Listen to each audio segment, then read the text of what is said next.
তখন নবী বংশের সমস্ত পুরুষ বংশগুলো শহীদ হয়ে গেছে, দুজন বাকি আছে। এক জয়নুল আবিদিন রাদিয়াল্লাহু আনহু,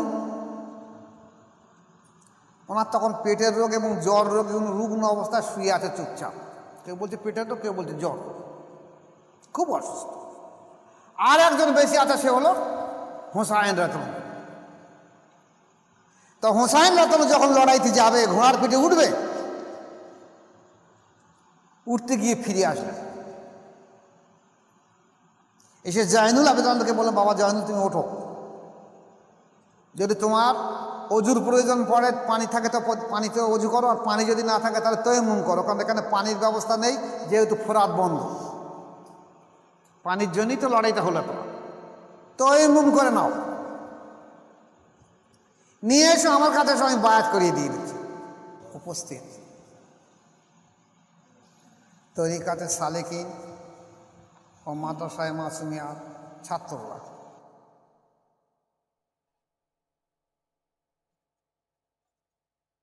আজকের একটা বিষয় আপনাদের সামনে আলোচনা করে দিয়ে দিচ্ছি।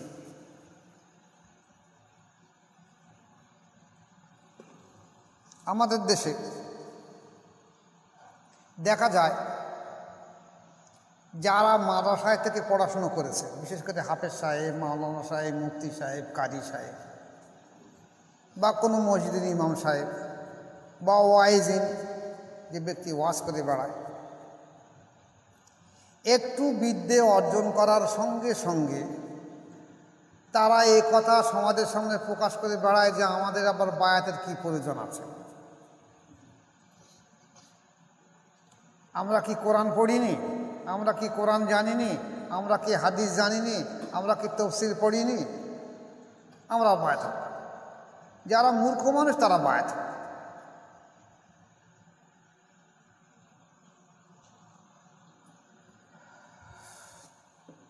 তাহলে এক কথায় তাদের বক্তব্য হলো যে আমরা যখন কোরআন হাদিস পড়েছি, আমাদের আর বায়াতের প্রয়োজন নেই। এমনকি এমন কথা বলে যে আমরা সরাসরি কোরআন হাদিস পড়ি, যখন সরাসরি আল্লাহ পাকের কাছে জানাবো, কিছু চাওয়ার আল্লাহর কাছে চাবো, আমাদের আবার ওসিলার কী প্রয়োজন। মাঝে মাঝে এমন কথাও কানে ভেসে আসে যে কোরআন শরীফের ওসিলার কথা কোথায় আছে। এছাড়া এরা এই যে বায়াত হবে না, তা বায়াত হবে না, তা ওরা তো কানকে আরো কিছু ওদের দলবলের দরকার। একটা গল্প বলি, বুঝতে পারবেন। শিয়াল দেখেছেন তো, শিয়াল, শিয়ালের একটা ডাক নাম বলে শিয়াল পণ্ডিত বলে। জানি না কোথায় লেখাপড়া শিখেছে, তবে সব বলে শিয়াল পণ্ডিত।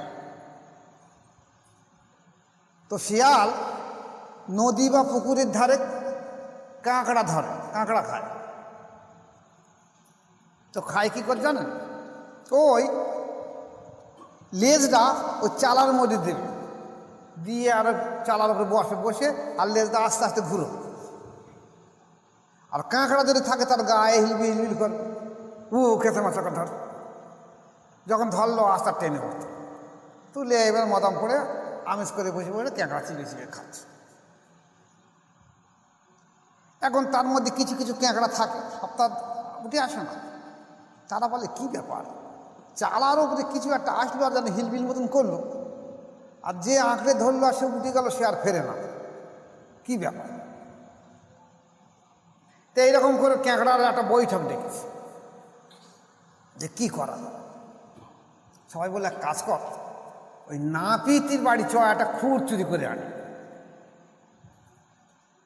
তো একটা নাপিতির বাড়িকে কাঁকড়ার একটা খুর চুরি করে এনে চালার মধ্যে বসে রয়েছে। এক শিয়াল সে সেই চালায় গিয়ে ও আবার ফেরে লেজ দিয়ে আর বসেছে, বসে আরো লেজ নাড়া দিচ্ছে। এই কাঁকড়া বলে ঠিক আছে, সেই যাই হবে খুর দিয়ে কেটে দেবো। ও চালার উপর তার গোড়া হাঁপড়ে কেটে দিচ্ছে। কেটে যখন তাতে শিয়াল তো চিকড়ি মিকড়ে ছুটেছে যন্ত্রণায়, এ গাছের গায়ে গুঁতো মারে, ও গাছের গায়ে গুঁতো মারে, এখন আটা রক্ত বার হচ্ছে, জ্বালা যন্ত্রণা সারাতে হবে। কোনো মতে রোগটা তার সেরে গেল। এখন দেখা গেছে সমাজের মধ্যে এক ঘরে হয়ে গেছে। সবাই ওর মুখ মানে চায়, বলে দেখবি বেরিয়ে শিয়াল লেজ নি, হাসাহাসি কর। তো দেখলো মহা সমস্যা, এর থেকে তো বাঁচতে হবে। তা আমার কিছু সাঙ্গভঙ্গ এক জায়গায় জোটাতে হবে, তখন তো আমি এক ঘরে হয়ে যাচ্ছি। তখন একটা পূর্ণিমা রাত্রে একটা মিটিং ডেকে শিয়াল সব জাত ভাইকে ডেকে, তোমরা পূর্ণিমা রাত্রে অমুদিন মিটিং, সবাই আসো। সবাই এসেছে মিটিংয়ে, কী বলে দেখি। এসে বলে এই তো সে যে বেড়ে শিয়াল, তার লেজ নেই। তা ঠিক আছে, কি বলে দেখি। তো উঠে বলছে, ভাই সাহেব আপনারা বলুন আমাদের লেয়ারদার কি কাজে লাগে? কোনো কাজে লাগে?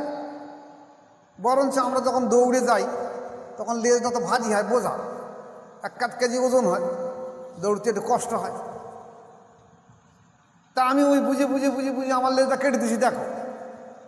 এখন আমি আর অন্য শেয়ালার থেকে তোমাদের জাত ভাত থেকে বেশি তো দৌড়তে পারি। তো সব চ্যাংড়ারা তারা বলতে আমরাও লেজ কেটে দেবো। সব শেয়াল বলতে আমরা লেজ কেটে দেবো। বেকার রেখে কী লাভ? ও তো ঠিক বলেছে, ছুটতে হবে। সত্যি তো কোনো কাজে নেই। আর ওর মধ্যে একটা বুড়ো শেয়াল, বয়স হয়ে গেছে, সে বলে কথাটা তো ঠিক বলতেছে। আর সবাই যদি লেজ কেটে দেয় তা আমাদের স্বজাতি সব লেজ কাটা শেয়াল হবে। তা কিছু বলতে হবে। তো উঠে বলছে আমার কিছু বলার আছে। তা বলছে বলো। বলে আচ্ছা, যখন আমাদের বাচ্চারা মাঠে চড়তে যায় তখন যদি কোনো শত্রু আক্রমণ করে আমরা কি করি?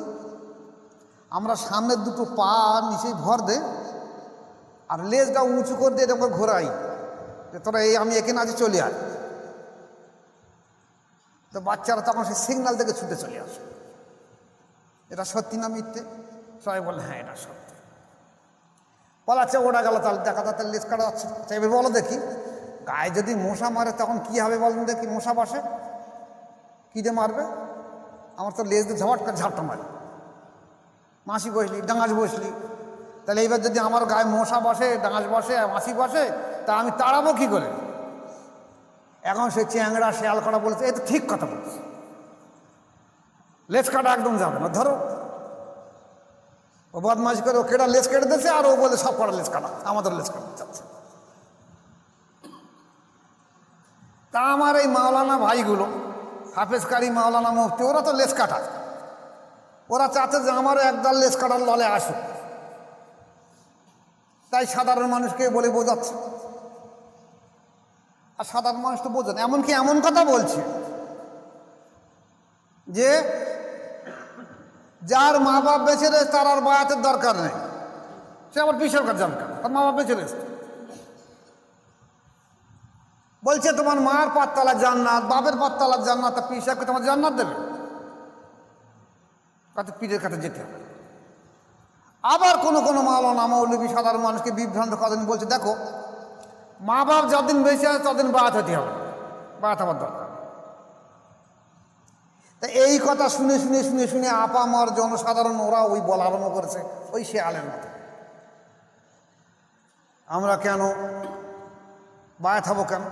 হয়তো ওই মাওলানা বলেছে, ওই মুফতি সাহেব বলেছে, ওই কারি সাহেব বলেছে, ওই হাফেজ সাহেব বলেছে, ওই মৌলবী সাহেব বলেছে, ওই ওয়াইজিন বলেছে, ওই হাদি সাহেব বলেছে, আমার বাপ বেঁচে রয়েছে, মা বেঁচে রয়েছে, আমি বায়াত হবো কেন?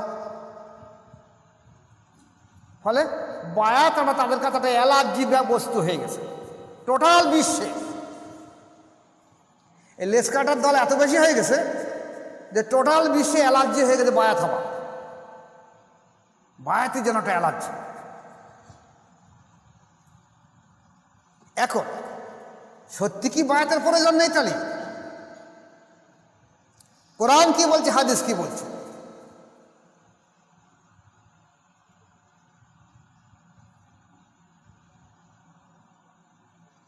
কোরআন বলছে হে রাসূল ইন্নাল্লাযীনা ইউবাইউনাকা ইন্নামা ইউবাইনুল্লাহ ইয়াদুল্লাহি ফাওকা আইদিহিম।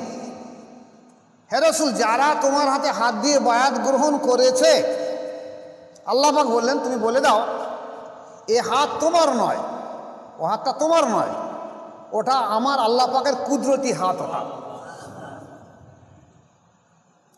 তাহলে রসুলের হাতটা কি ছিল? আল্লাহ পাকের কুদরতি হাত ছিল, কিন্তু সবাই তো জানে রসুলের হাত। যারা বায়াত হয়েছে, যারা দেখছে, তারা সবাই জানে এটা রসুলের হাত, কিন্তু আল্লাহ বলছেন না, ওটা বাহ্যিকভাবে আমার রসুলের হাত হলে কি হবে, আমার কুদরতি হাত না। কারণ আমার সঙ্গে আল্লাহ আমার রসুলের এমনভাবে প্রেম বা ফানা হয়ে আছে যে রসুলের হাতে হাত দেওয়া মানে আমার হাতে হাত দেওয়া শোনা। তাহলে আজ যদি ঠিক সেই পদ্ধতির মধ্য দিয়ে সেই বায়াত আজও রয়ে গেছে, এমন কোন দলিল আপনারা দেখান যে রসুল পাক সাল্লাল্লাহু আলাইহি সাল্লামের কাছে মানুষ গিয়েছে এবং বায়াত না হয়েছে ঈমান এনেছে।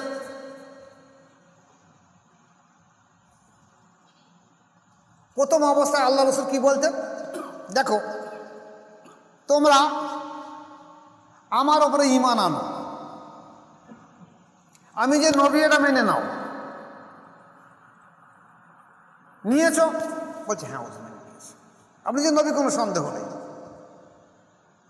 তাহলে তোমরা এবারে বায়াত গ্রহণ করো। হাত বাড়িয়ে দেয়, এবারে বায়াত করিয়ে দেওয়া হচ্ছে। এখন এই বায়াত এক এক সময় এক এক রকম ছিল। অনেক সময় যুদ্ধের জন্য বায়াত করা হয়েছে। এখন এরা সেইটা আবার বিগড়ে দেওয়ার চেষ্টা করছে, এই লেজ কাটার জন্য। কি বলছে, এই বায়াতের কথা এসেছে সেটা যুদ্ধের জন্য। এখন যুদ্ধের জন্য আবার বায়াত আসলো কেন? বায়াত এতটা সাহাবা সবাই রয়েছে, তাহলে যুদ্ধের জন্য আসলো কেন? এটা বাড়তি অঙ্গীকার করা হচ্ছে। বায়াত তো আগে হয়ে সবাই, বাড়তি অঙ্গীকার করা হচ্ছে যে আমরা লড়াইয়ের ময়দানে আমরা পিঠ দেখে ফিরে আসবো না, জীবন থাকে থাকার জায়গা। ওই ঈমান, ওই যে বায়াত হয়েছে ওটা ঈমান আনা হয়েছে। আর এরা লড়াইয়ের জন্য, যাতে আমরা লড়াই থেকে না ফিরে আসি তার জন্য বায়াত গ্রহণ করা। কিন্তু ঈমান আনার জন্য প্রত্যেকে বায়াত হতে হয়েছে। শুধু এই বায়াত, আমাদের দেশে একটা মানুষ বলে কি জানেন, বাচ্চাদের বায়াত হতে হয়। আবার কেউ কেউ বলে মেয়েদের বায়াত হতে হয়। ওই আলিমটা ওর পাশাপাশি এটাও বলছে কি, যে বাচ্চাদের বায়াত হওয়ার দরকার নেই আর মেয়েদের বায়াত হওয়ার দরকার নেই। আর এই কথা শুনে শুনে শুনে শুনে মানুষ এত জেনে বুঝে ফেলেছে, তারা বলছেন আমরা বায়াত হবে। ওই মাওলানা, ও তো মাদ্রাসায় পড়েছে, ভুল বলেছে। ও হাফেজ সাহেব, ও আমাদের মসজিদ ইমাম সাহেব, দীর্ঘদিন ধরে মসজিদ ইমামতি করে, ওকে ভুল বলেছে। ইতিহাস ঘেঁটলে দেখা যাবে এই ব্যক্তিগুলো কেউ কিন্তু বায়াত না। যারা বায়াত হয় তারা বায়াতের পক্ষে গায়, আর যে বায়াত না হয় সে বায়াতের পক্ষে গাবে না। যে সাহিত্যিক, যেমন কাজী নজরুল ইসলাম, ও যখন বসে থাকবে তখন ও গুনগুন করে ওই গানের আকারে ওই কবিতা লিখবে। কাজী হলো ওই, যার জন্য নজরুল ইসলামকে যদি একটা পান দেওয়া হয়েছে আর এক কাপ চা দেওয়া হয়েছে, ও বাহ্যিক সমস্ত জগৎ ভুলে যাবে। তখন ওই পান চিবে বা চা খাবে আর লিখবে। ওর কাজই হলো লেখা, ও আর কিছু জানে না। এখন যারা এই দিকে ন্যাক হয় তারা একটা সাইড দুর্বল হয়। আমি সেদিকে যাচ্ছি না। বক্তব্য হলো এই যে যারা বায়াত গ্রহণ করেছে তারা বায়াতের দাওয়াত দেয়, আর যারা বায়াত হয় না তারা বায়াত না হওয়ার দাওয়াত দেয়। বায়াত হয় না কারা? আল্লাহ রাসূল সাল্লাল্লাহু আলাইহি ওয়াসাল্লাম বলেছে, দেখো যারা বায়াত বিহীন হিসেবে মারা যাবে, বায়াত না হয়ে মরে যাবে। অনেকগুলো হাদিস এসেছে। একটা হাদিস এসেছে যে সে কিয়ামতে কোনো সুপারিশকারী পাবে না।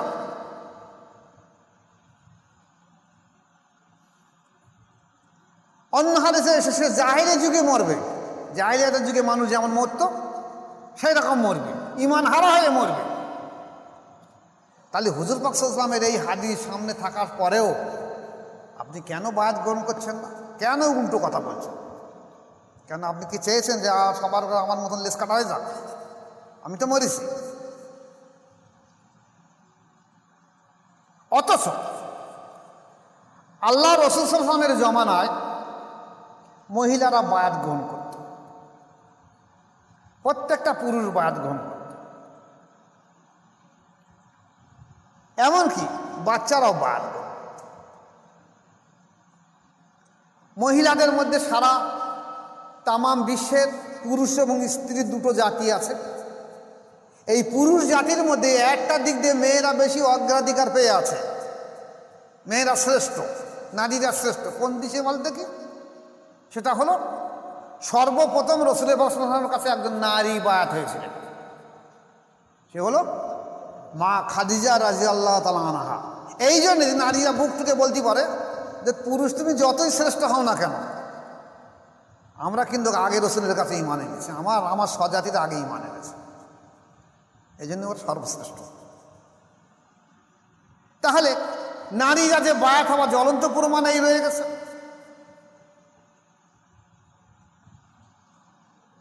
বাচ্চাদের মধ্যে 7 থেকে 10 বছর বয়স হযরতে আলী রাদিয়াল্লাহু উনি বায়াত হয়েছেন। এই মা খাদিজা রাদিয়াল্লাহু বায়াতের পরে দেখা গেছে পুরুষদের মধ্যে, যুবকদের মধ্যে হযরতে আবু বকর সিদ্দিক রাদিয়াল্লাহু সর্বপ্রথম বায়াত করেছেন।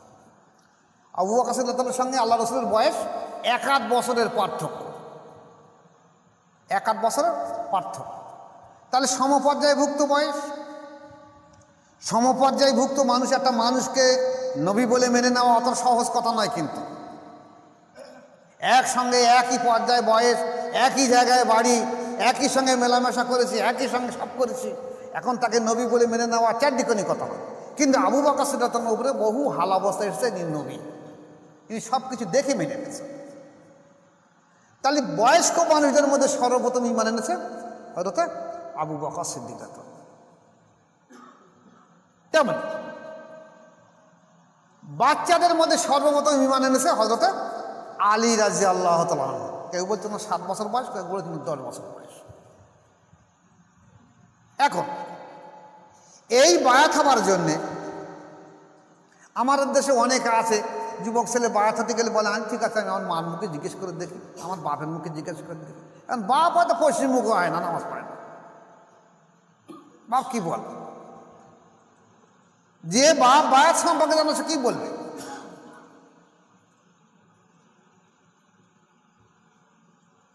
তো হযরতে আলী রাদিয়াল্লাহু যখন দেখলেন, উনি তখন রাসূলুল্লাহ সাল্লাল্লাহু আলাইহি ওয়াসাল্লামের ফ্যামিলি মেম্বার থাকে। খাদিজা রাদিয়াল্লাহু আল্লাহ রসুল যখন নামাজ কায়েম করছেন, এখন আলী রাদিয়াল্লাহু তখন ছেলে মানুষ 10 থেকে, কেন কেউ বলছে 7 বছর, কেউ বলছে 10 বছর, আমি বললাম 10 থেকে 7-এর মধ্যে বয়স। উনি দেখছে, এখন ইতিপূর্বে এই নামাজ কেমন জিনিস উনি জীবনে দেখেনি, দাঁড়িয়ে আছে চুপচাপ, এই কেমন কাজ করছে আমার ভাই আর ভাবি, আপন চাস্তো ভাই ভাবি। নামাজ বা সালাম ফেরানোর পরে উনি জিজ্ঞেস করলেন, ভাইজান এটা কি, আপনারা কি করছেন? বলছে আমরা নামাজ পড়ছি। কার নামাজ পড়ছি? নামাজটা কি? তা বলছে নামাজটা এই, আমরা আল্লাহর উপাসনায় ইবাদত আরাধনা করছি। তা বলছে তাহলে আমিও করি। তা বলছে হ্যাঁ তা করতে পারো, তবে করার আগে কিন্তু তোমাকে আমার হাতে বায়াত গ্রহণ করতে হবে, আমাকে নবী বলে মানতে হবে এবং কলেমা মেনে নিতে হবে, লা ইলাহা ইল্লাল্লাহু মুহাম্মাদুর রাসূলুল্লাহ, আল্লাহ ছাড়া কোনো মাবুদ নেই আর মুহাম্মদ সাল্লাল্লাহু আলাইহি ওয়াসাল্লাম। এই ঈমান আনার পরে, বায়াত হবার পরে এইবার তুমি নামাজ পড়তে পারো। তো উনি বলছেন আমি বায়াত হবো ওই বয়সে? ঠিক আছে, আমি তাহলে আব্বার কাছে একটু কথা বলে নিই। না, আব্বা মানে রাসূলুল্লাহ সাল্লাল্লাহু আলাইহি ওয়াসাল্লাম আপন চাচা আলী ইবনে আবু তালিব রাদিয়াল্লাহু। তা আল্লাহ রাসূল দেখলেন যে এই সবে নবুয়াত পেয়েছে। এখন প্রত্যেকটা সত্য জিনিস, কোনো একটা নতুন জিনিস যখন প্রচার হয় তখন একটা দুরকম মতামত আসে, একদম শত্রু মিত্র হয়। তা এখন যদি প্রচার হয়ে ওঠে তাহলে তো মানুষ এসে আমার বিরোধিতা করবে। তা আলীকে বলে নেই, আলী তুমি এখন তোমার আব্বার সঙ্গে কথা বলো না, তোমার বায়াত হতে হবে না। এখন যদি তোমার আব্বার সঙ্গে বলো, তোমার আব্বা 5 জায়গায় কথা বলবে, এই কথা 5 জায়গায় ছড়িয়ে পড়লি, আমার বিরোধিতা করবে, এখন বলো না। ওনারা আবার নামাজে দাঁড়িয়ে গেলেন। কিছু সময় পরে ফের নামাজে সালাম ফেরানোর পরে আল্লাহ পাকে এমন বুঝ দিলেন,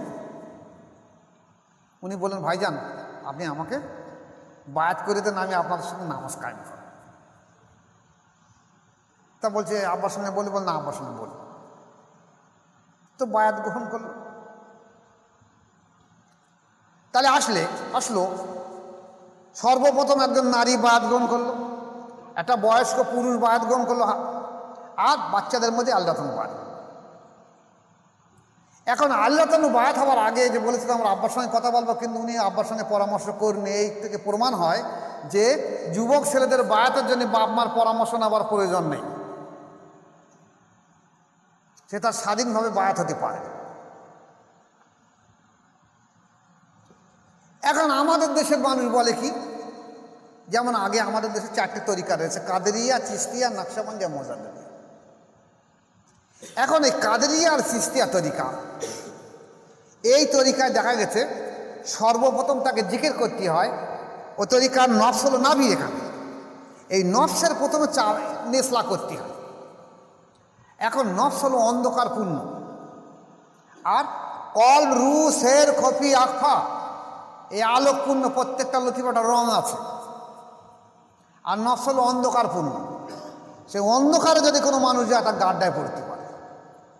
তাই কাদেরিয়া আর চিশতিয়া তরিকায় সর্বপ্রথম যখন নফসের ইসলাহ করার চেষ্টা করা হয়, তখন অধিকাংশ মানুষ দেখা যায় আত্মভোলা বা মেয়ের মাথার দোষ হয়ে যায়। আমাদের পাড়ায় 2টো ছিল মহিলা আর একটা পুরুষ, 2টো মহিলা, একটা মহিলা একটা পুরুষ ছিল। ওই ভাঙর নতুন ব্রিজ, তখন ব্রিজ হয়নি, ওখানে বসে বসে সবসময় গালাগালি দিত, মাথার দোষ। মেজুরির কাছে বায়াত ছিল, আমার শোনা কথা, আমি তাকে দেখিনি মেজুরির কাছে বায়াত আছে কিনা, শোনা কথা মেজুরির কাছে বায়াত ছিল। শেষকালে পরে ওই গালাগালি করত, সে ভাষা আর আমি বলছি না গালাগালির কথা।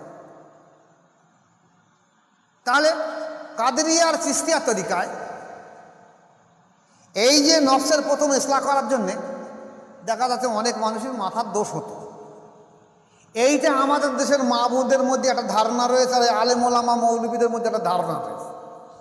তখন ওরা বলতে লাগলো, এই বাচ্চা তোরা বায়াত হয়নি, শেষকালে মাথা পাগল হয়ে মরবি, এই বয়স্ক মানুষ তোরা বায়াত হয়নি, তোরা মাথা পাগল হয়ে মরবি। কিন্তু এটা তো মোজাদের তরিকা, এটা কাদেরিয়া চিশতিয়া তরিকা নয়, যেখানে সরাসরি নফসের উপরে ইসলাহ করা হবে।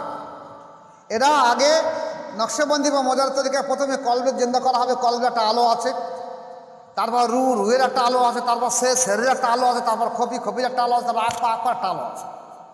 এই 5টা আলো নিয়ে যদি একটা মানুষ রাস্তা দিয়ে চলে, সে আর পথভ্রষ্ট হবে না, গাড্ডায় পড়বে না।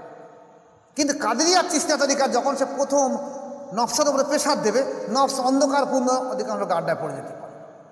আর এছাড়া কাদেরিয়া চিশতিয়া তরিকার প্রথমে জিকির করা হয়, এখানে কলবে নাভির নফসে এরকম খেয়াল করে এখান থেকে লা ইলাহা ইল্লাল্লাহ বলে কলবে ধাক্কা মারা হয়। এই যে মাথার সঙ্গে করায়, এই মাথার একটা দোষ হতে পারে, কিন্তু নকশবন্দি মোজাদের তরিকা এটা হয় না। এখন এই মানুষগুলো আমাদের দেশের নকশবন্দি আর মোজাদের তরিকা প্রচার ছিল খুব বেশি।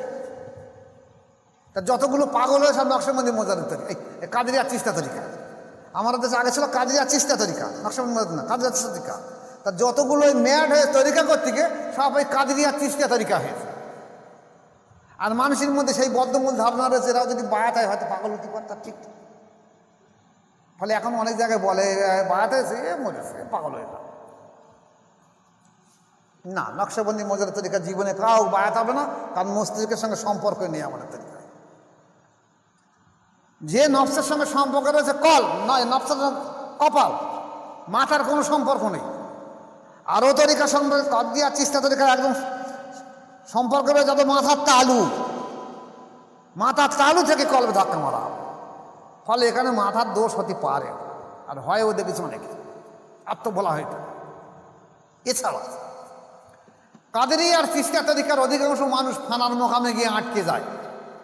ফানাপের শায়েকে, ফানাপের রসুলি, না হলে ফানাফিল্লার মোকামে আটকে যায়। 100টার মধ্যে অধিকাংশ মানুষ এই ফানার মোকামে আটকে যায় বলে সে আর সংসার ধর্ম খুব বেশি করতে পারে না। আর নকশবন্দি আর মোজাদের তরিকার এই ফানার পরে বাঁকা আসে। এই বাঁকা মানে আবার তার পুনর্জন্ম হয়। এই বাঁকা আসে বলে নকশবন্দি আর মোজাদের তরিকার মানুষ দেখলে মনে হবে না যারা অলি মানুষ, মনে হবে এরা সাধারণ পর্যায়ের মানুষ। যে যত বড় বাঁকা প্রাপ্ত মানুষ, সে তত বেশি সাধারণ মানুষের সঙ্গে মিশে যাবে। যে জায়গায় এসে আল্লাহ রাসূল বলেছিল আমি তোমাদের মতন একটা মানুষ, এই বাঁকার অবস্থার দিক দিয়ে এই বোকারা বুঝতে পারে বলছে রসুল আমাদের মতন মানুষ বলেছে। আল্লাহ রসুল যখন পেশাব বা পায়খানা করে পাথর বা মাটিকে সঙ্গে সঙ্গে গ্রাস করে ঢেকে ফেলে দেয়, আর তুমি পায়খানা করে তার ধারে বাড়ে কেউ যেতে পারে না কেন? তুমি বলছো রসুল আমাদের মতন মানুষ বলেছে। এই জায়গায় বলেছে বাঁকার অবস্থা দিয়ে। তোমার সে বুঝ নেই, সে বুঝির জন্য তোমার অন্তরের দরকার সে নেই। যেখানে মোজারদ আল পেসানি আহমদ ফারুক সারহিন রহমতুল্লাহ বলেছেন, দেখো দুনিয়ার কোনো শিক্ষা যদি লাগে, এই সমস্ত শিক্ষার দুনিয়ার শিক্ষার জ্ঞানের কেন্দ্র হলো মস্তিষ্কের কোষ, কিন্তু কোরআন আর হাদিস আল্লাহ এবং আল্লাহ রসুলের বোঝা জানা জ্ঞানের কেন্দ্র হলো অন্তর। তাহলে যে ব্যক্তির অন্তর নেই সে কোরআন হাদিস জীবনেও বুঝতে পারবে না। যার জন্যে এই না বোঝার কারণে এই কোরআন আর হাদিসের বহু তফসির, বহু রকম তফসির করেছে। অধিকাংশ তফসির ওই সাহাবাদের তফসিরের সঙ্গে মিল খাচ্ছে না, যার জন্য আজকের দ্বন্দ্ব ফাসাদ বাহি তৈরি হচ্ছে। কারণ যে তফসির করছে সে মস্তিষ্ক জ্ঞান দেয় করছে। তাহলে এখানে প্রশ্ন আসুন, তাহলে বায়াত সম্পর্কে যদি এই হয়ে থাকে, এমনকি সাহাবায়ে কেরামের জন্য আদত ছিল কি বাচ্চা বাচ্চা ছেলেদের বায়াত গ্রহণ করে দিত। এই সম্পর্কে একটা কথা বলি। মক্কা থেকে মদিনা শরীফে যখন হিজরতে গিয়েছে, নবুয়াতে এসছে রসুল পাক 40 বছর বয়সে, আর হিজরতে গিয়েছে কত বয়সে? 13 বছর বয়স, 53 বছর বয়সে হিজরতে গিয়েছে। তাহলে 53 বছর হিজরতে গিয়ে মদিনা শরীফে 10 বছর ছিল, তাই তো? ইতিহাস তাই বলছে তো। এইবারে এই মদিনা শরীফে হিজরতে যাওয়ার সময় দেখা গেছে হিজরতের পরে সর্বপ্রথম যে বাচ্চারা তৈরি হয়েছে মুসলমানদের মধ্যে, সেই বাচ্চাটা হলো রসুল পাক সাল্লাল্লাহু আলাইহি ওয়াসাল্লামের শালী বা শালিকা হযরতে আসমা রাদিয়াল্লাহু তাআলা আনহা। ওনার স্বামীর নাম হলো জুবায়ের রাদিয়াল্লাহু আনহু। স্বামীর নাম ছিল জুবায়ের রাদিয়াল্লাহু আনহু। জুবায়ের রাদিয়াল্লাহুর সঙ্গে আসমা রাদিয়াল্লাহু আনহার বিবাহ হয়েছিল। এনাদের একটা বাচ্চা তৈরি হলো, তার নাম হলো আব্দুল্লাহ। যে বাচ্চাটা সর্বপ্রথম মদিনা শরীফে প্রথম ভূমিষ্ঠ হয়। তা মদিনা শরীফে যে হিজরতে মুসলমানরা গিয়েছে তারা আনন্দ করতে লাগলো যে দেখো মদিনা শরীফে এসে আমাদের একটা রসুলের একটা উম্মত বেড়ে গেছে, আনন্দ করো সবাই, একটা উম্মত বেড়ে গেছে। তা খুশি জন্যে সেই বাচ্চাটাকে নিয়ে আল্লাহ রসুলের কাছে হাজির করেছে। মা বাচ্চাটাকে নিয়ে আল্লাহ রসুলের কাছে, ইয়া রাসূলুল্লাহ আপনার একটা উম্মত বেড়ে গেছে। তা ওদের আকীদা এমন ছিল, সেই বাচ্চাটা কেনে বলছে ইয়া রাসূলুল্লাহ আপনি এটাকে বায়াত করে দিয়ে দেন। কত বয়স বাচ্চার? 1 দিন বয়স, সবে বাচ্চা হয়েছে, এনেছে বলছে ইয়া রাসূলুল্লাহ আপনাকে বায়াত করে দিয়ে দেন। হুজুর বলছে কি কথা বলতে পারে? আমি যে ওকে বলবো কিছু তত বলতে পারবে না। ঠিক আছে, একজনকে বললেন খেজুর আনো, খেজুর উনি চিবিয়ে তার চিবালে মুখে ঠোঁটের লালা বা জিভের লালার সঙ্গে খেজুরটা আটা মতন হয়ে যায়। সেই খেজুরটা নিয়ে ওই বাচ্চাটা গালে দিয়েছে, বাচ্চাটা খেয়েছে। বলছে যাও, মাথায় হাত দিয়ে একটু দোয়া করে দিল, যাও এ উম্মতে মুহাম্মাদ হিসেবে থাকবে, আমি ওর জন্য দোয়া করছি আল্লাহ ওকে হেফাজত করুক, বড় করুক। পরে যখন একটু চড়ক হবে, কথা বলার মতন হবে, তখন হেফাজত করে নিয়ে ভালো করে কথাগুলো খেয়াল করবে। চলে গেল। এই হযরতে আব্দুল্লাহ রাদিয়াল্লাহু তাআলা আনহা যখন 7 বছর বয়স, তখন ওনার মা আসমা রাদিয়াল্লাহু আনহা আর ওনার আব্বা জুবায়ের রাদিয়াল্লাহু আনহু দুজনা মিলে ওই বাচ্চাটাকে সাথে করে নিয়ে এসে আল্লাহ রাসূলের কাছে বললেন ইয়া রাসূলুল্লাহ একে বায়াত করে দিয়ে দাও, 7 বছর বয়স হয়ে গেছে। তা হুজুর হাসছে, খুব খুশি মনে যে ঠিক আছে, ওকে বায়াত করে দিয়ে দিয়েছে। এখানে একটা প্রশ্ন দলের চেষ্টা করুন। আমাদের দেশে আলেম ওলামারা একথা বলে, আমরা কি মুসলমান না? আবার বায়াত দিয়ে হবে কেন? আলেম মাওলানা মৌলভী বলছে আমরা কি কলেমা পড়িনি, আমরা কি কোরআন পড়িনি, আমরা কি হাদিস পড়িনি? আমরা আবার বায়াত যাবো কেন? আর আমার ছেলে মিলে আবার বায়াত হবে কেন? হযরত আসমা রাদিয়াল্লাহু আনহা, মা আয়েশা সিদ্দিকা রাদিয়াল্লাহু আনহার বোন, ইনি হলেন আবু বকর রাদিয়াল্লাহু আনহুর মেয়ে, আর রাসূল পাক সাল্লাল্লাহু আলাইহি ওয়াসাল্লামের কি ভাই শালী বা জ্যেষ্ঠ হবে। আর জুবাইর রাদিয়াল্লাহু আনহু কি আমার ভাইরা ভাই হবে? তাহলে ইনিও লড়াই করেছেন, বিশ্বস্ত সাহাবা। হযরত আসমা রাদিয়াল্লাহু আনহা বিশ্বস্ত সাহাবী, তাদের সন্তানের জন্য তাহলে তো বায়াতের প্রয়োজন ছিল না। ওরা তো নিজেরা বায়াত করতে পারত, কিন্তু নিজে এসে আল্লাহ রসুলের কাছে ইয়া রাসূলুল্লাহ আপনাকে বায়াত করিয়ে দে, একে আপনার উম্মত বানিয়ে নেন। বায়াত হয়ে গেল।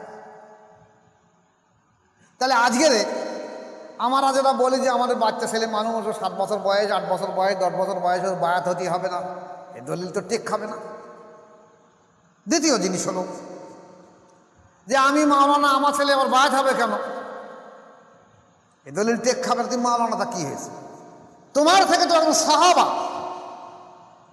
রাসূল পাক সাল্লাল্লাহু আলাইহি ওয়াসাল্লাম বিশ্বস্ত সাহাবা, আর ইনি বিশ্বস্ত সাহাবী। তাদের কি ঈমান কম ছিল? তারা তো ঈমানের বলে বলিয়ান ছিল, তারা তো লড়াই গিয়েছে, হয়তো শহীদ হয়ে যেতে পারত। সেই ঈমানের বলে বলিয়ান হওয়ার পরেও তারা আল্লাহ রসুলের কাছে ইয়া রাসূলুল্লাহ বায়াত করিয়ে দিয়ে দেন। তোমরা যেটা মাদ্রাসায় পড়াশোনা করেছো, হাফেজ, কারি, মাওলানা, মুফতি হয়েছো, হ্যাঁ সার্টিফিকেট পেয়েছো, তোমরা ঈমানদার কিনা তো সন্দেহ আছে। আর ঈমান যেখানে থাকে সেখানে তো নিতে হবে। আমাদের দেশে দেখেননি এখন আগুনের চলন হয়েছে খুব বেশি। আগে তো আগুনের চলন ছিল না। যদি কেউ বিড়ি খাওয়ার লোক থাকতো, বিড়ি খাওয়ার লোক, সে তার কাছে দেশলাই নেই, ম্যাচ নেই, তখন তো সে ম্যাচ, চকমকি পাথর বা ঢেঁকি মেশিন আসলো, তারপর দেশলাই আসলো। এখন ওর কাছে আগুন নেই, তো ওই লোকের পানে চেয়ে দেখছে কে বিড়ি টানছে, ধোঁয়া বাড়ছে, কারণ মুখে তারই বলছে ভাই এটা আগুন দাও। আপনি পাইতে যান, আপনার বলবেন না যে ভাই এটা আগুন দাও, জান এর কাছে আগুন নেই, কিন্তু ও বিড়ি টানতে টানতে যাচ্ছে, ধোঁয়া ছাড়ি ছাড়ি যাচ্ছে, বলছে এর কাছে ঠিক আগুন, ভাই এটা আগুন দাও। তাহলে ওর কাছে আসে বলছে ভাই এটা আগুন দাও। হয় এর বিড়িটা ওর বিড়িটি ঠেকিয়ে টানছে, বা ওর বিড়ি এর বিড়িতে ঠেকাচ্ছে। হয় এর বিড়ি ওর বিড়িতে ঠেকাচ্ছে, আর নয় ওর বিড়িটা এর বিড়ি ঠেকাচ্ছে, তারপর তার আগুন রাখতে বিড়ি ধরেছে। তা আপনি যদি ঈমান আনতে চান, যেমন দেখা গেছে কারোর বাড়ি একটা লম্ফ বা মোমবাতি জ্বলছে। এখন আপনি যদি মনে করেন আপনার বাড়ি আলো নেই, আপনি একটা মোমবাতি কি লম্ফ নিয়ে গেছেন ধরানোর জন্য, তো ওই যে মোমবাতি বা লম্ফ একজনের বাড়ি আছে, আপনার কিন্তু মোমবাতি বা লম্ফ এরকম কাজ করে ধরাতে হবে, সে তো ধরাতে পারবে না, কিন্তু পারবেন ধরাতে? সেটা করে একে কাজ করতে হবে, কাজ করে ওকে ঠেকাতে হবে। যদি বলে আমি মাথা হ্যাট করবো না, সেরে খাবে, আমি সোজা করে রেখে দেবো, জীবনে ধরবেন, কারণ মাথার কথা সেরে হয়ে যাচ্ছে, তাই আমি সোজা করে রেখে দেবো। তা আপনার মোমবাতি জীবনে জ্বলবে না, আলো জ্বলবে না, অন্ধকার থাকতে পারবে সারা জীবন ধরে। তাহলে আপনার মোমবাতি হয় ও তো ঠেকাতে হবে, না ওই মোমবাতি আপনাদের ঠেকাতে হবে। তো ও তো ওর জায়গায় দাঁড়িয়ে রয়েছে, আপনাকে ঠেকিয়ে আগুন নিয়ে আসতে হবে। যেখানে আগুন আছে সেখান থেকে নিয়ে আসতে হবে। ঈমান যেখানে আছে সেখান থেকে নিয়ে আসতে হবে। আপনার মাথা হ্যাট করে সেখানে নিতে হবে ঈমান। আপনি তা না করে একেবারে না আমি মাদ্রাসায় পড়াশোনা করেছি, আমি আবার ঈমান আনবো কেন? মাদ্রাসায় পড়াশোনা করেছে, ঈমান আসবে কোথা থেকে? ও তো কোরআন হাদিস তুমি শিখেছো, ও তো রাজা রামমোহন রায় শিখেছিল, বাবু গিরিশচন্দ্র রায় শিখেছিল, তো ওটা কি মুসলমান হয়ে মরেছে? ঠিক তদ্রুপ মুসলমান তোমরা হয়েছে, তদ্রুপ শিক্ষিত তোমরা হয়েছে, তোমরা ঈমান না রাখতে পারো। লেখাপড়া শিখেছো কিন্তু ঈমান হয়নি। এই জন্যই আব্দুল হাকিম রহমতুল্লাহ আলাইহি বলতেন, আমার মুর্শিদ কেবলা শাহ সুফি জালালউদ্দিন রহমতুল্লাহ বলতেন যে লেখাপড়া শিখিলে জ্ঞান নাই হয়, জ্ঞান পৃথক জিনিস খোদা যারে দেয়। লেখাপড়া শিখলে জ্ঞান হয় না, বিদ্যে হয়, বিদ্যে। জ্ঞান আলাদা আর বিদ্যে আলাদা। জ্ঞান আল্লাহ প্রদত্ত হয়, আর বিদ্যে পুঁথিগতভাবে হয়। তাহলে এই হাদিসে এসে, মুসলিম শরীফের হাদিসে এসেছে যে হযরতে আব্দুল্লাহ রাদিয়াল্লাহু তাআলা আনহু আল্লাহ রাসূল সাল্লাল্লাহু আলাইহি ওয়াসাল্লামের কাছে বায়াত হয়েছিলেন 7 বছর বয়সে। মুসলিম শরীফের হাদিস। এখন এই আলেমরা কি পড়িনি হাদিস? এ সব পড়েছে, কিন্তু ওই যে লেজটা তো না কাটাতে পারলে সবার হবে না, যেভাবেই হোক। তা যেভাবে হোক বাহানা করতে হবে। তদ্রূপ আছেন হযরতে হাসান রাদিয়াল্লাহু তাআলা আনহু এবং হযরত হুসাইন রাদিয়াল্লাহু আনহু, ইবনে আব্বাস রাদিয়াল্লাহু আনহু মানে আব্বাস ছেলে, আর ইবনে জুবাইর মানে যে আব্দুল্লাহ, এরা যখন বায়াত হতো সবার 7 বছর বয়স, তখন তাদের দাড়ি উঠবে, দাড়িবিহীন ছিল হাদিস শরীফে। তাহলে হাসান আর হোসাইন কে ছিল? আল্লাহ রাসূল সাল্লাল্লাহু আলাইহি ওয়াসাল্লাম বলছেন যে ওনারা দুই ভাই হলো জান্নাতের যুবকদের সর্দার। কিসের সর্দার? জান্নাতের যুবকদের সর্দার। যুবকদের ঝান্ডা থাকবে ওনাদের হাতে। পৃথিবীর যত মানুষ যুবক অবস্থায় ইন্তেকাল করবে, যুবকদের সর্দার হবে ওরা দুই ভাই, জান্নাতের সর্দার দুজনা। তারা আল্লাহ রাসূলের কাছে বায়াত হলো 7 বছর বয়স। আর আপনি বলছেন বায়াত হতেই হবে না? রাসূল পাক সাল্লাল্লাহু আলাইহি ওয়াসাল্লামের নাতি, যার জন্যে জান্নাত থেকে ফেরেশতারা পোশাক দিয়ে যেত,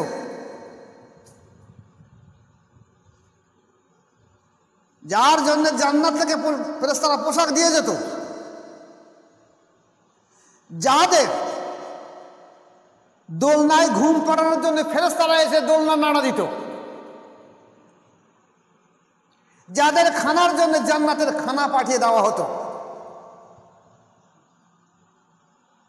তারা বায়াত গ্রহণ করছে রাসূল পাক সাল্লাল্লাহু আলাইহি ওয়াসাল্লামের কাছে, তাও শৈশব অবস্থায় 7 বছর বয়সে। আর তোমরা বলছো বায়াত হতে হবে না। তোমরা কি হাসান রাদিয়াল্লাহু আনহু থেকে বড় হয়ে গেলে? এছাড়া ইবনে জুবাইর রাদিয়াল্লাহু সম্পর্কে যেমন বলা, তেমনি ইবনে জাফর রাদিয়াল্লাহু সন্তানও 7 বছর বয়সে বায়াত গ্রহণ করেছে। এবার আসো আর একটা বড় দলিল দিয়ে দেই।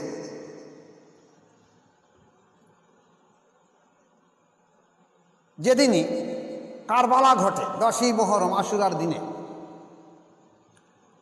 তখন নবী বংশের সমস্ত পুরুষ বংশগুলো শহীদ হয়ে গেছে, 2 জন বাকি আছে। এক জয়নুল আবেদিন রাদিয়াল্লাহু আনহু, ওনার তখন পেটের রোগ এবং জ্বর রোগ, রুগ্ন অবস্থায় শুয়ে আছে চুপচাপ। কেউ বলছে পেটের রোগ, কেউ বলছে জ্বর, খুব অসুস্থ। আর একজন বেশি আছে, সে হলো হুসাইন রাদিয়াল্লাহু আনহু।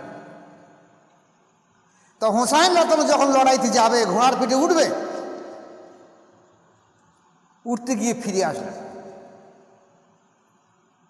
এসে জয়নুল আবেদিনকে বললেন, বাবা জয়নুল, তুমি ওঠো, যদি তোমার অজুর প্রয়োজন পড়ে, পানি থাকে তো পানিতে অজু করো, আর পানি যদি না থাকে তাহলে তয়ম্মুম করো, কারণ এখানে পানির ব্যবস্থা নেই, যেহেতু ফোরাত বন্ধ।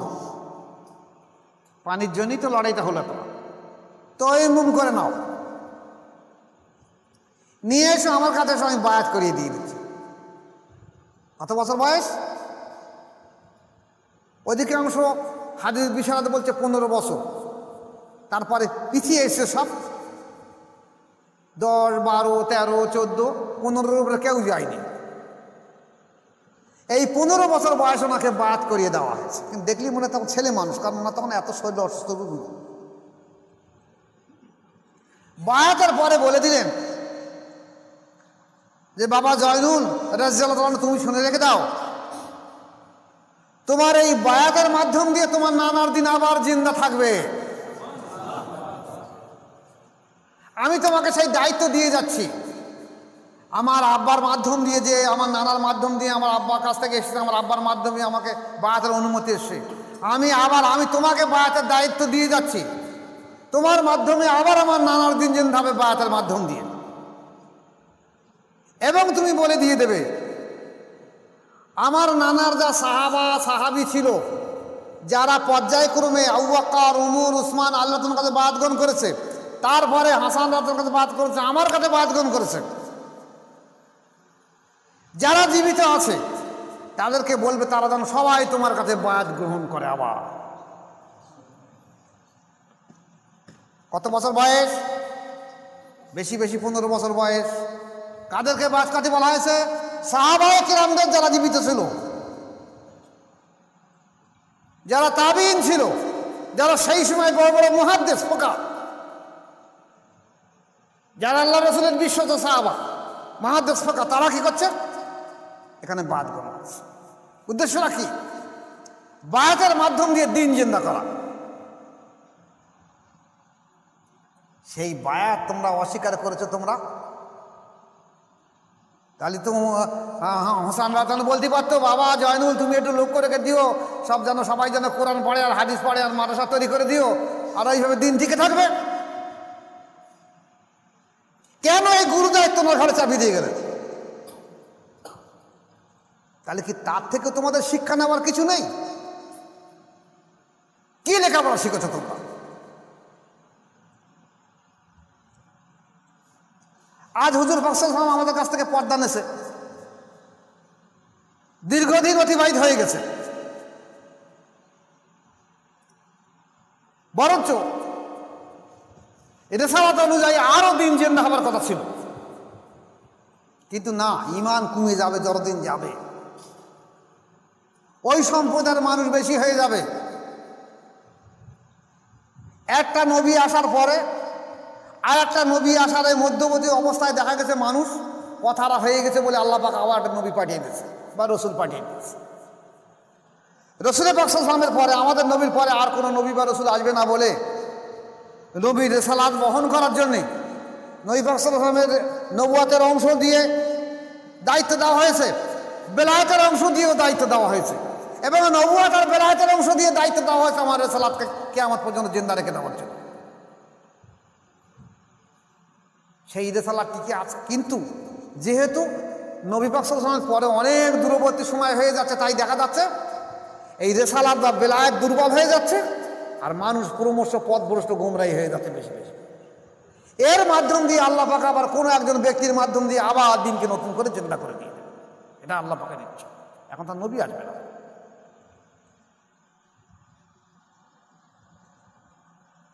যদি এই বায়াত যেমন দেখা গেছে, এছাড়া হুদায়বিয়ার সময় যখন ওখান থেকে ওসমান রাদিয়াল্লাহু আনহুকে মক্কা শরীফ পাঠিয়ে দেওয়া হলো, যা ওদেরকে বলে এসো যে তোমার সদাতির কাছে, তুমি যখন সম্ভ্রান্ত ব্যবসায়ী, তোমার কথা শুনবে, তুমি বলো যে আমরা এসেছি শুধুমাত্র কাবা তোয়াফ করে আমরা ফিরে চলে যাব, আমরা তোমাদের সঙ্গে লড়াই করতে আসিনি, তোমরা 3টে দিন আমাদের সময় দাও, 3 দিনের মধ্যে ফিরে চলে যাব। ওরা সময় দিল না। এখন উনি সেই সময় ওখানে ছিলেন বোঝানোর জন্য, আর সেই সময় একটা গুজব রটিয়ে দিয়েছে, শয়তানি চক্রান্ত হোক কি অন্য কোনো চক্রান্ত গুজব রটিয়ে দিয়েছে যে ওসমান রাদিয়াল্লাহু মক্কা বাইরে শহীদ করে দিয়েছে। তখন রাসূল সাল্লাল্লাহু আলাইহি ওয়াসাল্লাম হুদায়বিয়ার সময় সবাইকে বলে তোমরা আবার এসো, অজু করে এসো, বায়াত গ্রহণ করে। কেন? যেটা হুদায়বিয়া বা গাছের তলার বায়াতের কথা বলা হয়েছে। এই সময় দেখা গেছে একজন আল্লাহ রসুলের সাহাবা, তারা সে কি করলো, তার অনুসারী ছিল 200 জন। তার নাম ছিল বোধহয় যায়েদ বিন কায়েস মনে হচ্ছে, যায়েদ বিন কায়েস মনে আছে নাম। ওর সাঙ্গপাঙ্গ ছিল প্রায় 200 লোক। তাদেরকে বলো তোরা এখন বায়াত আমরা অনেক রয়েছি, আবার এখন হতে হবে। তো বললো ইয়া রাসূলুল্লাহ, বলে আমার একটা উট হারিয়ে গেছে। তা সেই উট খোঁজার ওসিলা করে খুঁজতে লাগলো, আর এদের বলো তোরা একটু এদিক চলে আয়, উট খোঁজার ওসিলা করে চলে, তোরা আর বায়াত আসবে। এরা কিন্তু রাসূল পাক সাল্লাল্লাহু আলাইহি ওয়াসাল্লামের কাছে বায়াত গ্রহণ করেছিল, ঈমান এনেছিল, নামাজ পড়েছিল, জিহাদ করেছিল, জিহাদও করেছে, হিজরতও করেছে। কিন্তু এই দিনে এই বায়াত অস্বীকার করার কারণে এদেরকে মুনাফিক এবং কাফেরের দলে ফেলে দেওয়া হলো, যারা মুসলমান নয়। আল্লাহ শুনুন কি, ওরা মুসলমান নয়, ওদের সঙ্গে সম্পর্ক রেখে আমরা বায়াত গ্রহণ করি। অথচ ওরা ইতিপূর্বে ছিল কি, সাহাবা ছিল, ওরা ফিকহাবিদ ছিল, হাদিস বিশারদ ছিল, কোরআন বিশারদ ছিল, আল্লাহ রসুলের কাছে কোরআন হাদিস শুনেছে। তাই রসুলের হাতে বায়াত না হওয়ার কারণে তাদেরকে বলে দেওয়া হয়েছে ওরা জাহান্নামী, ওরা শয়তানি লোক, ওদের সঙ্গে এখন তোমার সম্পর্ক রাখবে না, ওরা মুনাফিক, ওরা জাহান্নামী, বায়াত না হওয়ার কারণে। সেই বায়াত, যে বায়াতের মাধ্যম দিয়ে, যেখানে কোরআন সাক্ষী দিয়েছে যে ব্যক্তি নফসের তাজকিয়া করলে একমাত্র সেইটি সফলতা অর্জন করে, আর কেউ না। এই নফসের তাজকিয়া করতে গেলে আপনাকে নবী এসেছে নফসের তাজকিয়া করে দেওয়ার জন্য। যেখানে কোরআন বলেছে বিসমিল্লাহির রহমানির রহিম, ওয়াল্লাযী বাআসা ফিল উম্মিয়্যিনা রাসূলাম মিনহুম ইয়াতলু আলাইহিম আয়াতিহি ওয়া ইউযাক্কিহিম ওয়া ইউআল্লিমুহুমুল কিতাবা ওয়াল হিকমাতা ওয়া ইন কানু মিন ক্বাবলি লাফি যালালিন মুবিন। তাহলে রসুল এসেছে কি তোমাদের নফসের তাজকিয়া করে দেওয়ার জন্য। কোরআন শিক্ষা দেওয়া, আয়াত শিক্ষা দেওয়া, হিকমত শিক্ষা দেওয়া, নফসের তাজকিয়া করা, আর তোমরা যা জানো না সেটা জানিয়ে দেওয়ার জন্য রসুল এসেছে। তাহলে নফসের তাজকিয়া করে দেবে রসুল পাক সাল্লাল্লাহু আলাইহি ওয়াসাল্লাম। আর নফসের তাজকিয়া বায়াতের মাধ্যম দিয়ে অন্তর জেকেরে জারি হবে, অন্তরের মাধ্যম দিয়ে নফসের তাজকিয়া হবে না, তোমার জীবনে হবে না। আর নফসের তাজকিয়া যদি না হয় সে ব্যক্তি জাহান্নামী হবে। মূল হলো নফসের তাজকিয়া করা। নবী এসেছে কোরআনের আয়াত শিক্ষা দেওয়া, হিকমত শিক্ষা দেওয়া, নফসের তাজকিয়া করা, কোরআন শিক্ষা দেওয়া এবং যা মানুষ জানত না তাকে জানিয়ে দেওয়া। কিন্তু সর্বপ্রধান শিক্ষা হলো নফসের তাজকিয়া করা। সেই তাজকিয়া না করলে মানুষ কোনো সময় মানুষ হবে না, মানুষ আশরাফুল মাখলুকাত হবে না, মানুষ শ্রেষ্ঠ হবে না, মানুষ জান্নাতি হবে না। সেই নফসের তাজকিয়া করতে গেলে তাকে বায়াত হতে হবে, আর বায়াতের মাধ্যম দিয়ে অন্তর জেকেরে জারি হবে। কারণ প্রত্যেকটা মানুষের কলবে অন্তরে শয়তান বসে থাকে। হাদিস বলছে, আল্লাহ রসুল বলছে, আমি বলছি না। আল্লাহ রসুল বলছে শয়তানু জাসিমুন আলা কলবে ইবনে আদমা, প্রত্যেক আদমের কলবে শয়তান বসে থাকে। তাহলে কলবে কি থাকে? শয়তান থাকে। আল্লাহ বলেছে, আমি বলিনি। ফায়জা জাকারাল্লাহ ফাসাকা, যখন এই কলব আল্লাহর জিকির করে শয়তান কলব থেকে পালিয়ে যায়, সেখানে থাকতে পারে না, কলব জেকের সহ্য করতে পারে না। ওই জায়গা পালা ওয়াসাসা, আর যখন কলব জেকের বন্ধ করে দেয় সঙ্গে সঙ্গে আবার শয়তান সেখানে গিয়ে বসে ধোঁকা দেয়। তাহলে যখন কলব জেকের করে শয়তান পালিয়ে যায়, কলব জেকের করে মানে সেখানে আল্লাহর স্থান হয়েছে। কলবে আল্লাহর জেকের আল্লাহর স্থান হয়েছে, আর কলব জেকের করে না মানে শয়তানের স্থান হয়েছে। ও মাওলানা মৌলবীরা, আপনারা বলছেন যে আমার বায়াত হতে হবে না, আপনার অন্তর জেকের করবে জীবনে। মৃত্যুর আগ পর্যন্ত আমি বলে দিচ্ছি, আপনার খেয়াল রেখে দেন। যতই কোরআন পড়ুন আর হাদিস পড়ুন আর ফেকাবি ধরুন আর হাদিস বিশারদ হন, মৃত্যুর আগ পর্যন্ত আপনার অন্তর জেকেরে জারি হবে না যদি বায়াত গ্রহণ করে কঠোর সাধ্য সাধনা না করেছে, আর নফসের তাজকিয়া হবে না।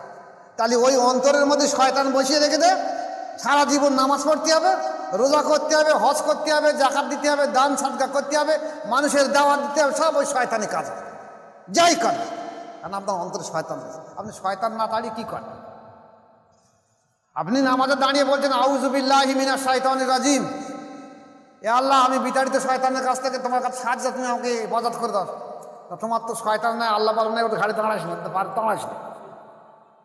তোমার অন্তরটা কী করে? তোমার সে বসে বড়ি না, এখানে কী হবে এবার উপায়? ওটা তো দাঁড়াতে পারছো না। এবার ও এমনভাবে প্রভাব বিস্তার করেছে, তুমি যখন কেরাত করছো ওই দিক খেয়াল, তোমার ওই নফস তোমাকে গাড্ডায় ফেলে দেবে। তুমি যে কাজ করবে নফস তোমাকে গাড্ডায় ফেলে দেবে, অন্তর তোমাকে গাড্ডায় ফেলে দেবে। এই শয়তান বসে পড়ে তোমার নফসকে তোমার প্রভাবিত করে দেবে, তোমাকে গাড্ডায় ফেলে তোমার ধ্বংস করে দেবে। ফলে তোমার নামাজ, রোজা, জাকাত, হজ, কোরবানি, দান, সাদগা, খায়রাত যা করবে, কিছু যদি না হয় একটা রিয়া পয়দা করে দিয়ে দেবে, যে তোমাকে ধ্বংস করে দেবে, সমস্ত ইবাদতকে বাতিল করে দিয়ে দেবে। তাই বায়াতের মাধ্যম ছাড়া অন্তর তাজকিয়া আসবে না, জীবনে তাজকিয়া আসবে না। এই জন্যে বড় পীর সাহেব থেকে আরম্ভ করে অধিকাংশ পীর মাশায়েখগণ বলেছে যে অন্তর শুদ্ধ সুস্থ করার জন্য বায়াত হওয়া ফরজে আইন। বায়াত ছাড়া জীবনে কোনো সময় অন্তর সুস্থ হবে না, তাজকিয়া নফস আসবে না। এইবার যদি বলেন যে আসবে না, হ্যাঁ, আমার মুর্শিদ শাহ সুফি জয়নুল আবিদিন মুজাদ্দিদ রহমাতুল্লাহ আলাইহি আমি প্রশ্ন করেছিলাম, উনি বলেছিলেন খোকা, লাখে একজন কোটিতে একজন ব্যতিক্রম হতেই পারে, সে পরিপূর্ণ শরীয়তের পাবন্দী হয়েছে, কিংবা সে মাশায়েখ পায়নি, হয়তো সে মুক্তি পেলে পেতে পারে, কিন্তু সংবিধান ওটা নয়। সংবিধান হলো বায়াতের মাধ্যম দিয়ে অন্তঃশুদ্ধ তাজকিয়া হতে হবে। এখন আজকের তারা দেখা যাচ্ছে বায়াত ছাড়া যারা বলছে যে আমরা বায়াত না হলে চলে যাবো, ওরা কারা তালি। এবার আপনারা খেয়াল করে দেখুন, খবরদার যেন ওই বেড়ে শেয়ালের দলে ঢুকবেন না। খবরদার নিয়ত রাখবেন যে আমরা বেড়ে শেয়ালের দল ঢুকবো না। এবং মানুষকে দাওয়াত দেবেন যে ওই বেড়েছে আলাদা দলে ঢুকো না, খবরদার। তোমাদের হাতে না আমি পায়ে ধরে বলছি যে তোমরা ও দলে ঢুকো না, অন্তত বায়াত হও। বায়াত হবার পরে বুঝিয়ে আসবে মজাদা কী রাখো। অন্তত যদি নকশাবন্দি মজার তরিকা থাকে তাহলে 1 মাস 1.5 মাস কাজ করার পরে বুঝিয়ে আসবে যে বায়াত কী জিনিস। সারা জীবন ধরে বলে বোঝালে মানুষ বুঝতে পারবে না। কারণ আমি আমার মুর্শিদকে বলেছিলাম, জিজ্ঞেস করেছিলাম যে অন্তর জিকির কেমন জিনিস, আমি বুঝবো কি করে? তা আমাকে একটা সহজ কথা বলেছিল, খোকা, একটা রসগোল্লা, একটা পান্তুয়া, একটা লেডিকেনি, একটা ল্যাংচা রেখে দেয়, আরে 4টে তুমি খাও, আর আমি তোমাকে জিজ্ঞাসা করবো কোন মিষ্টিটা কিরম স্বাদ বলো। বলে তুমি জীবন ভর বলতে পারবে না, তোমার এই কথা বলা হবে, আপনি খেয়ে দেখেন কোনটা স্বাদ কিরম, খেয়ে দেখেন। তা বায়াত না হলে জীবনে কোনো সময় অন্তর যে আল্লাহ জিকির করে, নফসের যে তাজকিয়া হয়, মানুষ যে আল্লাহওয়ালা হয়, মানুষের সঙ্গে যে আল্লাহর সঙ্গে সম্পর্ক পয়দা হয়, রসুলের সঙ্গে যে হারামেশা জিয়ারত হয়, এ জীবনে মানুষের বুঝিয়ে আসবে না। তাই আমি অনুরোধ করব সবাইকে সর্বাঙ্গীন ভাবে সারা বিশ্বের মানুষের কাছে, ভেদাভেদ ভুলে যান ভাই। আপনি হাফেজ কারি মাওলানা মুফতি ঠিক আছে, আপনি আমাদের মাথার মনি, আমি মেনে নিলাম, কিন্তু আপনার অন্তর না থাকার কারণে আপনি কিন্তু জাহান্নামী হয়ে যাবেন। কারণ আল্লাহ রাসূল সাল্লাল্লাহু আলাইহি ওয়াসাল্লাম বলেছে, দেখো সর্বপ্রথম কিন্তু জাহান্নামে যাবে আলেম মানুষরা, সর্বপ্রথম জাহান্নামে যাবে আলেম মানুষরা।